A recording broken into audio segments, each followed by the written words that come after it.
Assalamualaikum warahmatullahi wabarakatuh. Oke, kita masuk ke bab baru untuk mata kuliah rekayasa hidrolika. Aduh, mohon maaf ya, suaranya agak serak, agak tenggorokannya.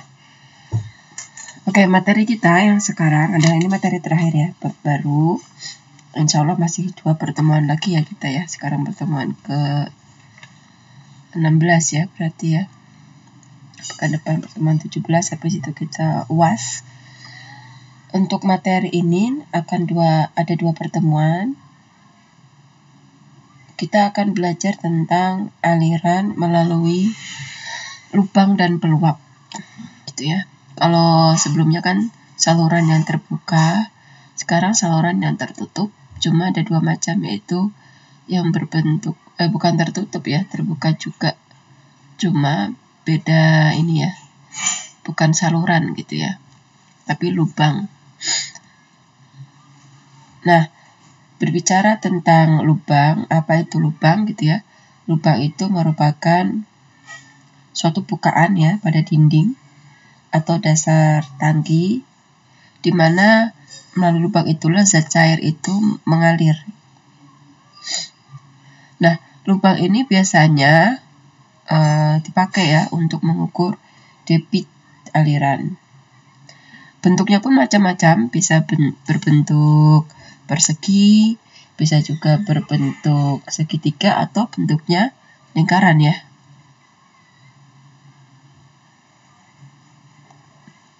Kita bicara lubang ya.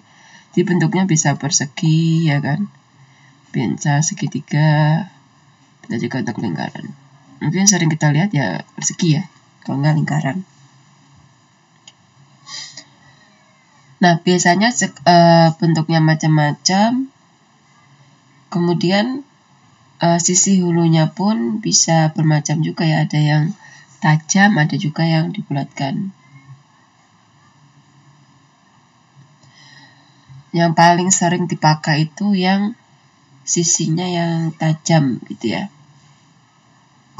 Yang paling banyak digunakan untuk pengukuran debit itu yang sisi hulunya yang berbentuk tajam.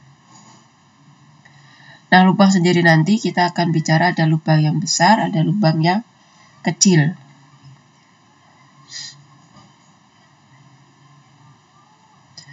Nah, selain tentang lubang, kita juga akan mempelajari tentang peluap. Apa itu peluap? Peluap adalah bukaan di mana sisi atas dari bukaan tersebut berada di atas permukaan air. Kalau peluap ini biasanya dipakai untuk bendung ya. Nah, ini. Kalau lubang tuh kayak gini. Ya, ini lubang ya. Ini lubang. Kemudian kalau peluap, tadi ya, berdasarkan definisinya,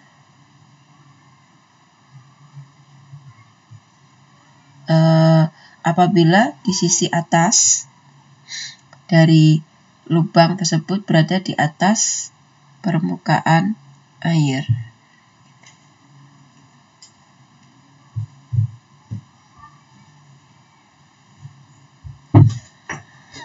Kalau ini kan bedanya ini ya, kalau ini kan sisi atas lubangnya di bawah ya permukaan air, di bawah. Nah, di bawahnya kan ini lubang. Kalau ini sisi atasnya dari lubangnya, ini sisi berada di atasnya. Nah, sama dengan lubang, peluap ini juga berfungsi untuk mengukur debit alirannya. Cuma beda alirannya gitu ya, sama posisi lubangnya. Kalau peluap ini banyak dipakai biasanya untuk irigasi. Karena kalau irigasi itu kan kaitannya pasti menghitung debit ya, terutama untuk pembagian air ya untuk para petani di saluran tersier. Peluap yang besar itu disebut juga dengan bendung. Kalau dalam suatu jaringan irigasi, bendung ini selain untuk mengukur debit juga dipakai untuk menaikkan elevasi muka air.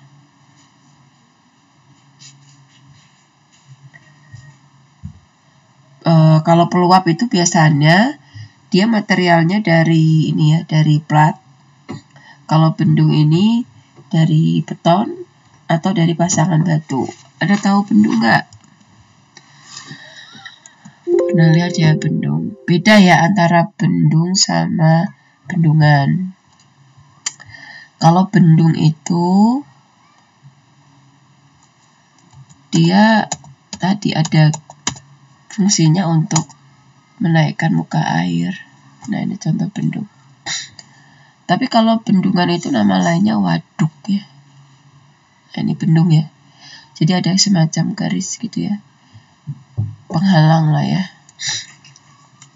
Tujuannya adalah untuk menaikkan muka air di bagian hulu.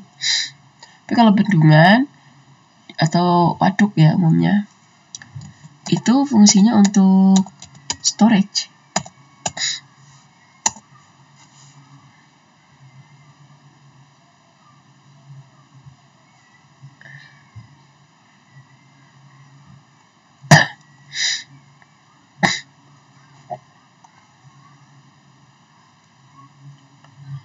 Nah, ini bendungan tuh yang bagian sini tuh. Untuk nyimpen. Ini bendungan di sini. Nah, yang kayak sungai ini ya namanya bendungan. Nah, atasnya ini ya. Yang semacam kayak kolam. Itu bendungannya namanya. Seperti itu. Itu ya bedanya ya.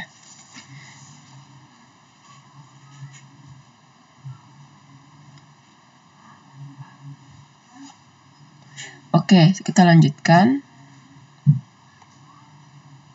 Itu tadi bedanya antara lubang dan peluap. Itu akan kita pelajari ya.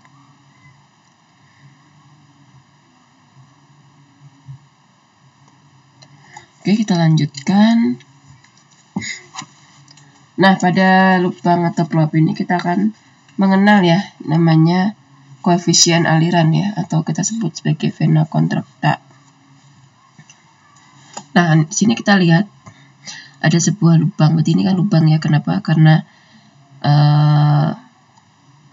bagian pintunya terletak di bawah dari muka air.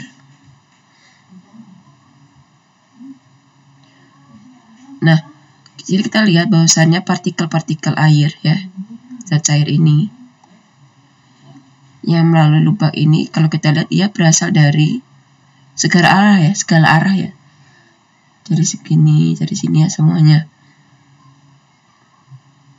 Atau kita sebut sebagai garis arus gitu ya.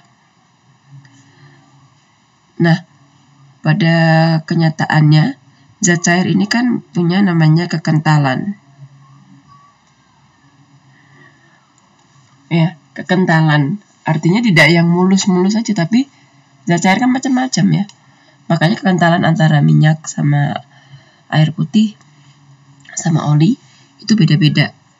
Karena punya kekentalan, makanya saat dia itu mengalami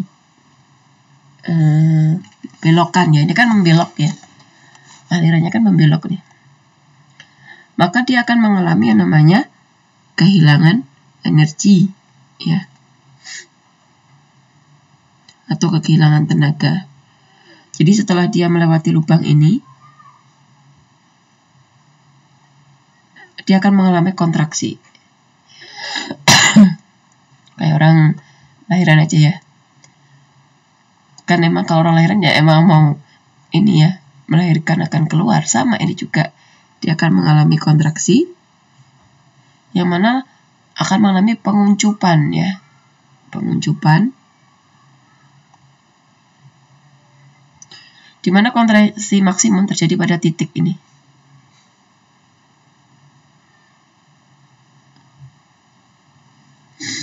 Di mana dia terjadi di kontraksi maksimumnya itu suatu tampang sedikit, jadi sedikit sini, nggak terlalu jauh lah ya, dari sebelah, dari hilirnya ini kan hilir ya, mulai hilir kan di sini. Bagian inilah tampang ini tadi, pancarannya itu akan menjadi horizontal, mulai horizontal.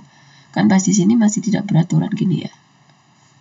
Tapi setelah melalui tampang inilah dia akan mengalami pancaran yang horizontal. Maka tampang dengan kontraksi maksimum inilah kita sebut sebagai vena contracta. Seperti itu.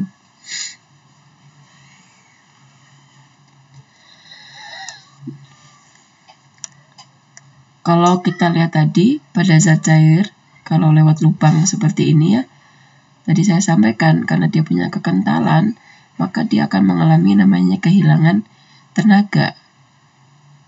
Sehingga terkadang antara data yang teoritis itu harus dikalikan dengan koefisien gitu ya. Karena ternyata kalau diukur secara kenyataan, teoritis itu kan berdasarkan rumus gitu ya. Tapi ternyata setelah diukur berdasarkan kenyataan melalui sebuah percobaan, itu nilainya lebih kecil. Artinya ada pengurangan parameter gitu ya. Ini ya. Sehingga beberapa parameter aliran akan lebih kecil dibandingkan zat cair ideal. Ideal itu teoritisnya gitu loh. Kalau kita pakai rumus gitu ya, misalkan debit itu adalah kecepatan kali luas gitu ya. Tapi ternyata kalau kita ukur langsung percobaan gitu ya, hasilnya pasti akan lebih kecil. Ya kan? Kenapa bisa lebih kecil? Karena ada 3 koefisien ini ya, yang akan kita bahas. Yang pertama adalah ada koefisien kontraksi. Koefisien kecepatan kontraksi itu dituliskan dengan CC. Koefisien kecepatan kita tulis dengan CV. Koefisien debit kita tulis dengan C. Karena 3 koefisien inilah, makanya parameter aliran itu memiliki nilai lebih kecil dibandingkan dengan idealnya. Seperti itu. Oke, yang pertama kita akan bahas tentang koefisien kontraksi. Koefisien kontraksi merupakan perbandingan antara luas tampang aliran pada vena contracta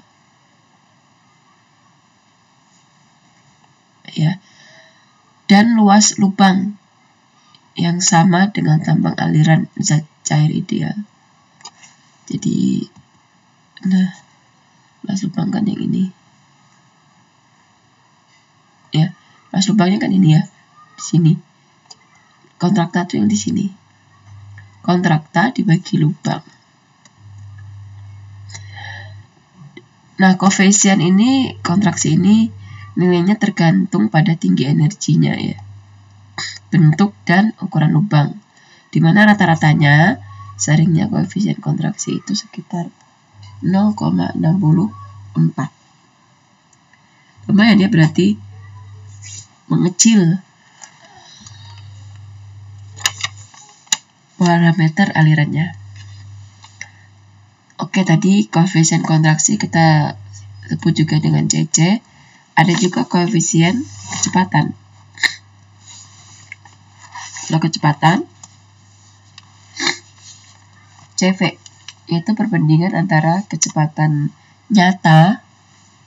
Wah, ini ke ini ya. Sebentar ya, saya benerin dulu.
Jadi koefisien kecepatan rumusnya adalah kecepatan nyata pada vena contracta dibagi dengan kecepatan teoritis.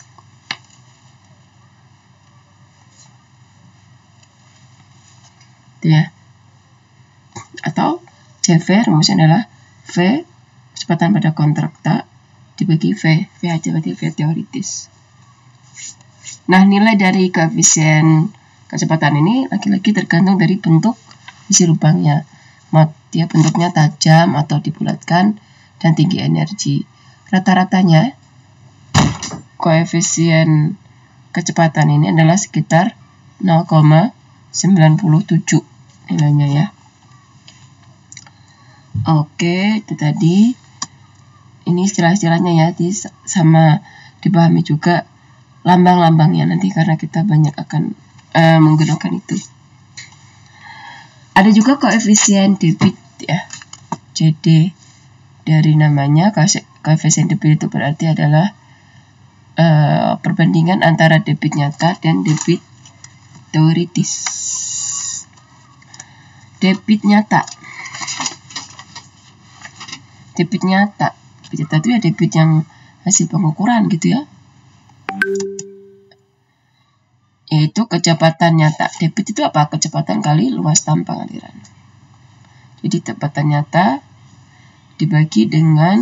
dikali luas tampang dibagi dengan kecepatan teoritis dikali luas lubang. Atau CD sama dengan CV dikalikan CC. Nilai koefisien debit ini tergantung dari nilai CC dan CV. Di mana nilai rata-ratanya biasanya itu sekitar 0,62. Berarti hampir sama seperti koefisien apa tadi yang pertama, kontraksi ya. Nilainya hampir sama. Kalau kontraksi kan 0,64. Itu tadi macam-macam koefisien ya yang akan kita gunakan nanti dalam perhitungannya. Selanjutnya kita akan menghitung aliran-aliran melalui lubang sumber ya.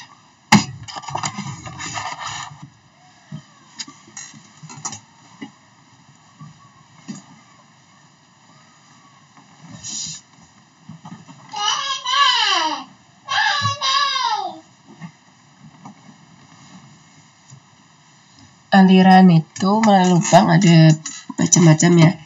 Sekarang kita akan membahas tentang aliran yang melalui lubang yang kecil. Nah, di sini Anda lihat ada sebuah zat cair.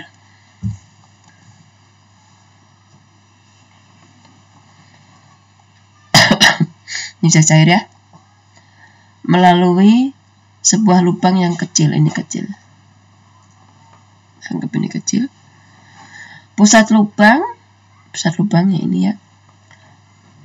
Ini pusat lubangnya di sini, tengah-tengah. Terletak pada jarak H dari muka air, berarti ini hanya jarak antara muka air dengan pusat lubang. Di mana tekanan pada vena contracta adalah atmosfer. Ya, atmosfer. Dengan menggunakan persamaan Bernoulli, nah permukaan cair di kolom dan di vena contracta, maka kita bisa menggunakan rumus persamaan Bernoulli itu yang mana ya? Persamaan Bernoulli. Oh, belum saya ini pernah dengar nggak tapi?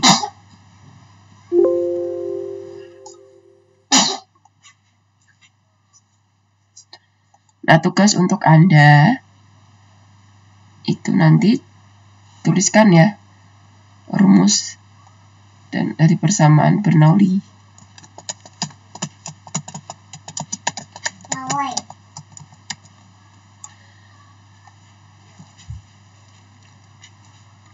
ini Bernoulli itu hubungannya dengan tekanan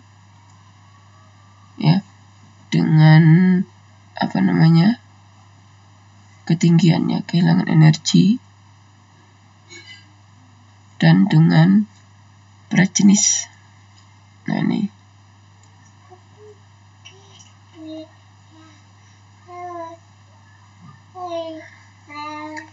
seperti itu ya. Silakan dituliskan rumusnya nanti ya di soal sama gambarnya, silakan pakai yang mana dan dipahami dari Bernoulli ini. Nanti kita akan diskusikan ya. Oke, dari Bernoulli ya, jadi pakai persamaan Bernoulli, kemudian diturunkan gitu ya. Prosesnya lumayan gitu ya. Sehingga diperoleh kecepatan teoritis atau V. Rumusnya adalah akar 2GH. Jadi V itu bisa dicari dengan rumus ini.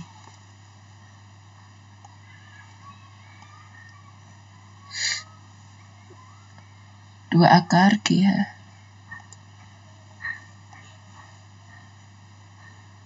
Teoritis ya.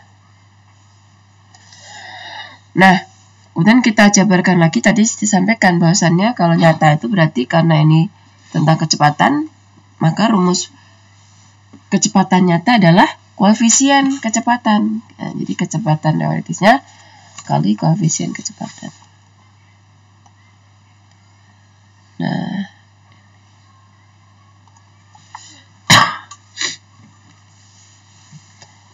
kemudian untuk debit alirannya Q sama dengan CD kali A akar 2GH. Kan kalau debit adalah kecepatan dikalikan dengan luas ya.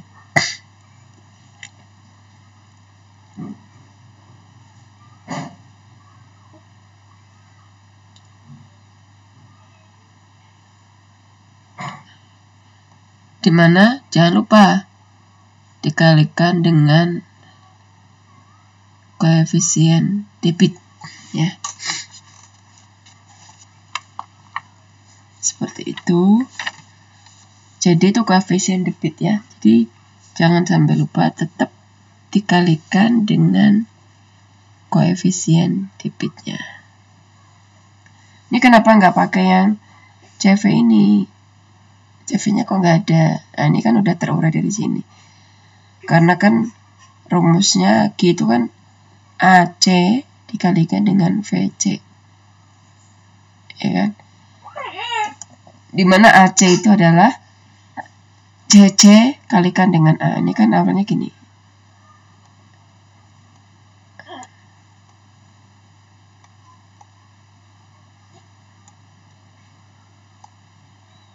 AC rumusnya adalah CC kalikan dengan A. VC rumusnya adalah CV.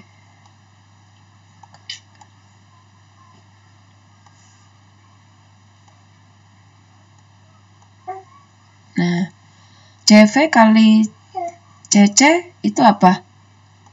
CD ya kan, ada di rumus sebelumnya ya. Nanti kita lihat CV kali CC CC. Nah, makanya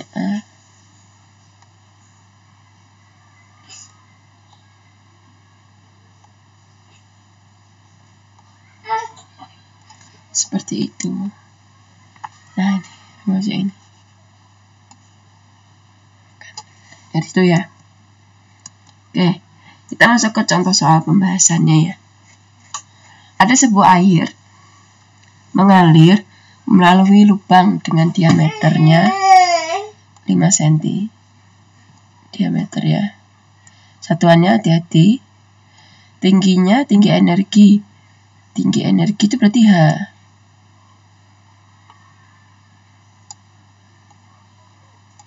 10 meter. Hitung debit nyata.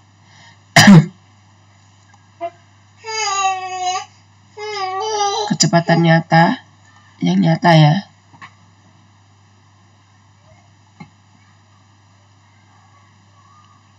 Dan pada pena kontrakta, apabila diketahui koefisien debit, ini koefisien debitnya, dan koefisien kecepatan. Di pertama kita cari luasnya dulu ya. Karena bentuknya lubang. Lubang itu berarti lingkaran ya.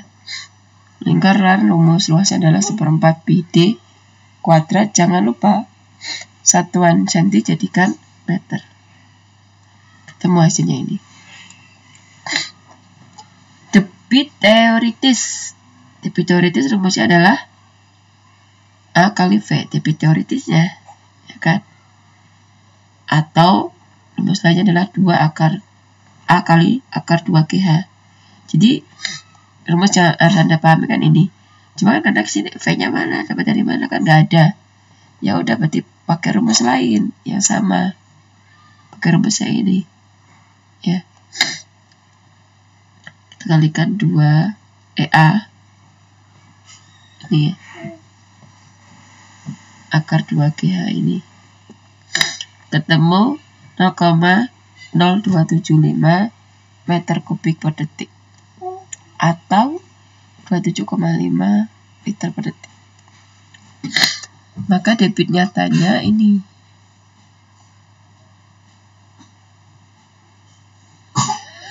Dikalikan dengan ini koefisien debit. G teoritisnya kali koefisien debit. Oke? Yang dari 27 ternyata secara itu secara nyata cuma 16,5 ya jadinya ya liter per detik.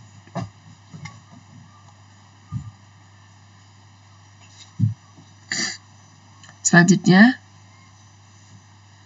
kecepatan teoritis.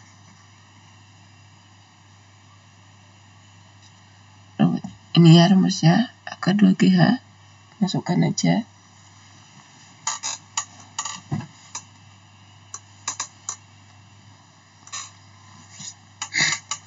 Ketemu 14 meter per detik. Kecepatan nyatanya ya udah kalikan koefisien kecepatan. Ketemu ya 12,6 meter per detik. Bisa dipahami ya? Masih mudah lah ya, nggak terlalu ribet. Selanjutnya contoh 2.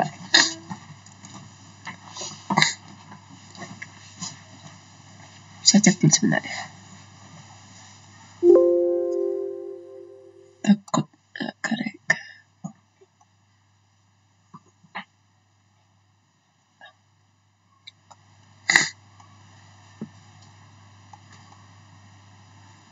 Suatu lubang berbentuk lingkaran dengan diameter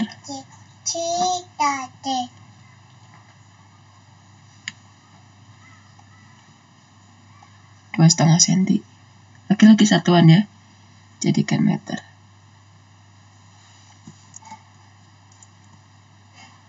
Oh gambarnya ya. Gambarnya tuh gini.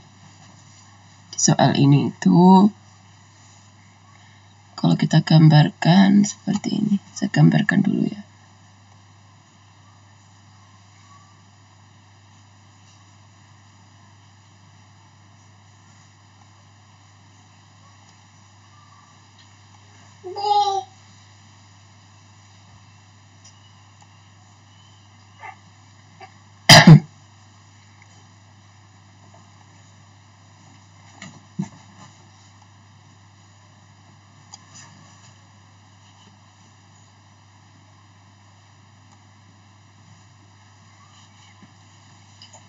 Pena kontraktanya di sini.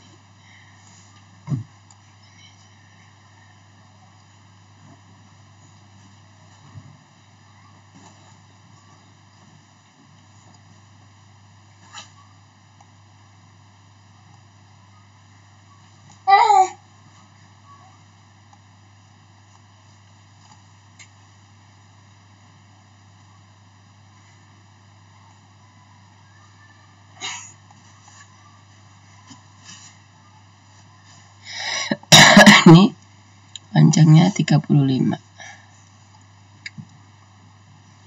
cm.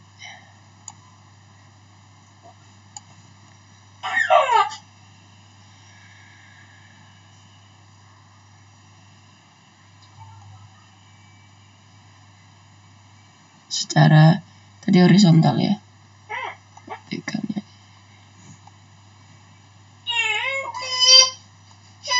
Vertikalnya berapa? 3,5.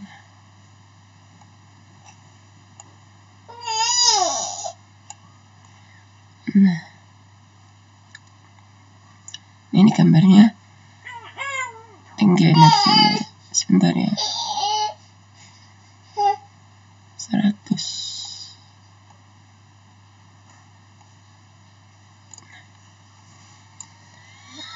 Suatu lubang berbentuk lingkaran dengan diameter 2,5 cm berada pada sisi tegak tangki. Tinggi muka air di atas pusat lubang adalah 1 meter.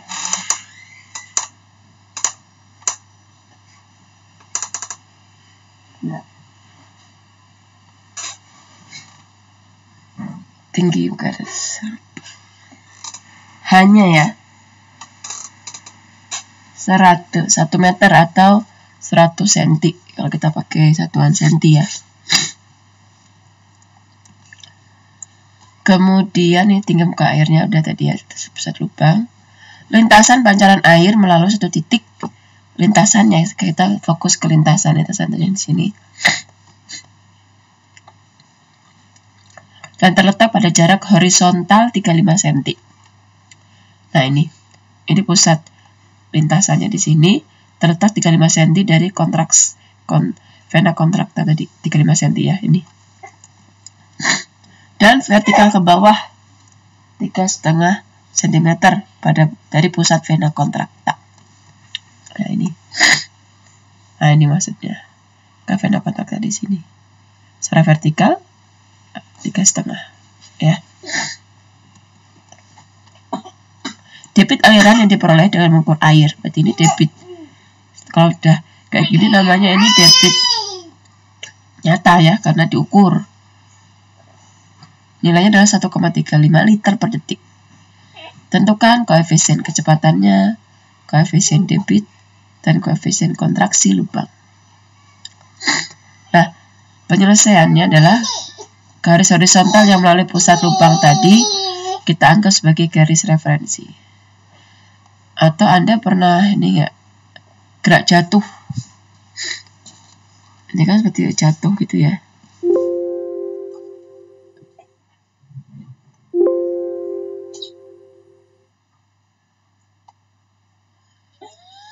Seperti gerak jatuh.